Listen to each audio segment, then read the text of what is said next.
Salut, c'est Hadès. Dans cette vidéo, on va parler du short squeeze à venir, le grand déséquilibre. C'est quand l'argent métal se venge du papier. L'argent est la monnaie des gentlemen, disait Andrew Jackson. L'or, celle des rois, mais le papier, c'est celle des esclaves.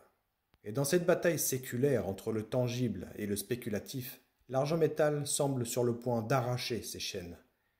Depuis plusieurs mois, une tension presque imperceptible, mais de plus en plus insoutenable, monte sur les marchés de l'argent. Elle ne fait pas de bruit, elle ne crie pas dans les journaux économiques mainstream.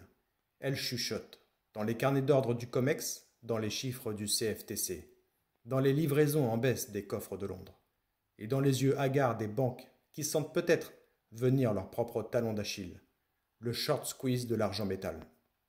Des chiffres qui glacent, le monde bâti sur des promesses. Le rapport hebdomadaire du CFTC, le Commitment of Traders, dévoile une photographie troublante du marché. Au 15 juillet 2025, les management money, autrement dit les fonds spéculatifs, les hedge funds et traders institutionnels, détenaient plus de 16 000 contrats à découvert sur l'argent. Un contrat à terme sur l'argent COMEX représente 5 000 onces. On parle donc de plus de 80 millions d'onces vendues, entre guillemets, sans que les vendeurs ne les possèdent. Mais ce n'est qu'une partie de l'iceberg, car derrière ces positions short se cache une réalité plus inquiétante encore. Selon plusieurs sources convergentes, notamment le Goldcore et le Silver Institute, le rapport entre les onces d'argent physique disponibles et les onces d'argent papier en circulation est de l'ordre de 350 à 400 pour 1. Autrement dit, pour chaque once d'argent réellement stocké dans les coffres du COMEX ou des banques de Londres, il existe 350 à 400 copies numériques, dérivées, synthétiques, fictives, en attente de livraison éventuelle. Et si demain, 1% des contrats exigeaient la livraison physique, le système imploserait. Le scénario du squeeze, la mécanique d'un effondrement programmé. Qu'est-ce qu'un short squeeze? Eh bien, c'est comme une étincelle dans une salle remplie de gaz. Tout est en place, il suffit d'une allumette. Et voici comment cela fonctionne. 1. Les vendeurs à découvert parient sur une baisse des prix. 2. Si le prix monte au lieu de baisser, ils sont forcés de racheter pour limiter leurs pertes. 3. Ces rachats massifs alimentent la hausse, qui entraîne de nouveaux rachats, créant une spirale explosive. 4. Si les contrats exigent livraison physique, c'est l'apocalypse. Les coffres sont vides. Et chaque dollar, je dis bien chaque dollar supplémentaire sur le cours de l'argent métal en hausse coûte des centaines de millions de dollars de pertes non réalisées aux institutions financières en position vendeuse. Prenons un exemple. Si 260 millions d'onces sont en jeu, comme l'indiquent certains chiffres récents, eh bien, chaque hausse de 1 dollar représente 260 millions de dollars de pertes virtuelles pour ceux qui sont du mauvais côté du pari. Alors imaginez une hausse de 5 dollars, puis 10 dollars, et maintenant, imaginez que personne ne puisse livrer. Les grandes banques dans le viseur, les faux dieux ont des pieds d'argile.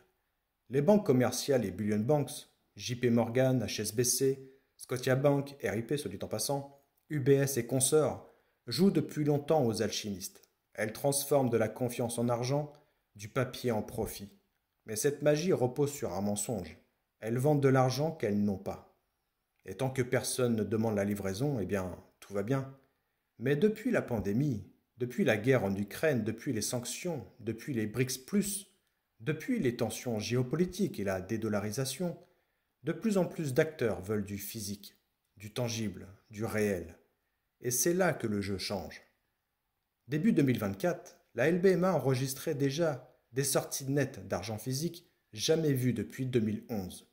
Les stocks fondent comme neige au soleil, et désormais, certaines rumeurs évoquent des délais de plusieurs mois pour des livraisons de lingots de 1000 onces.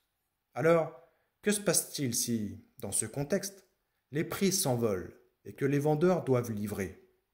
Eh bien, ils ne peuvent pas. Pas sans racheter à tout prix, pas sans paniquer, et surtout, pas sans craquer. Et ceci n'est pas une théorie, c'est l'histoire qui se répète. Il ne faut pas remonter bien loin pour voir les conséquences d'un marché dérivé déconnecté de la réalité. De 1979 à 1980, les frères Hunt tentent un corner sur le marché de l'argent. À l'époque, la demande physique dépasse les capacités des marchés à suivre. Le prix grimpe à 50 $ par once. La Fed panique, le COMEX change les règles, les contrats sont limités, les Hunt sont ruinés, mais les leçons restent. En 2021, le mouvement Reddit Wall Street Silver tente de déclencher un squeeze. En quelques jours, le prix grimpe à 30 $. Le COMEX et LBMA tremblent. Les primes sur les pièces et lingots explosent. Le système ne tient que par la promesse que tout va bien. Mais aujourd'hui, la situation est bien plus grave. Et pourquoi? Parce que la production d'argent physique ne suit plus. Parce que la demande industrielle explose. Le solaire, la 5G, batterie, intelligence artificielle. Parce que les BRICS accumulent du physique, tandis que les Occidentaux vendent du papier. Et surtout, parce que la confiance est complètement érodée. Le catalyseur, ce qui pourrait tout faire basculer. Plusieurs éléments peuvent agir comme déclencheurs. Une hausse inattendue du prix, provoquée par une crise géopolitique. Iran, Taïwan, Ukraine. Une pénurie industrielle. Tesla ou BYD annoncent qu'ils ne peuvent plus produire leurs batteries faute d'argent. Une ruée vers le physique, des particuliers, comme en 2020. Une faillite bancaire qui révèle l'insolvabilité des contrats dérivés. Ou tout simplement, une perte de confiance dans le dollar. Et alors, les investisseurs chercheront la sortie du théâtre en feu. Et cette sortie, elle brille, mais elle est extrêmement étroite. En conclusion, c'est la revanche de l'argent.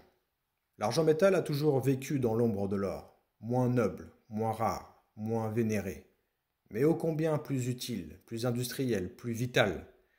Aujourd'hui, il est aussi plus menacé, car pris en étau entre une demande réelle qui grimpe et une montagne de dettes dérivées qui menace de s'effondrer. Le marché de l'argent, en 2025, n'est plus un marché. C'est un château de cartes adossé à un baril de poudre. Et le vent se lève. Tu n'as pas besoin d'être trader pour sentir l'odeur du brûlé. Tu peux simplement t'éloigner du papier, approcher le métal, comprendre les rapports CFTC, LBMA, COMEX, regarder les chiffres, pas les titres de presse. Et surtout, penser à long terme. Car si ce système craque, ce ne sera pas juste le prix de l'argent qui explosera, ce sera une fissure dans le miroir du monde monétaire. Et ceux qui auront choisi la tangibilité auront non seulement choisi la vérité, mais la plus belle des assurances.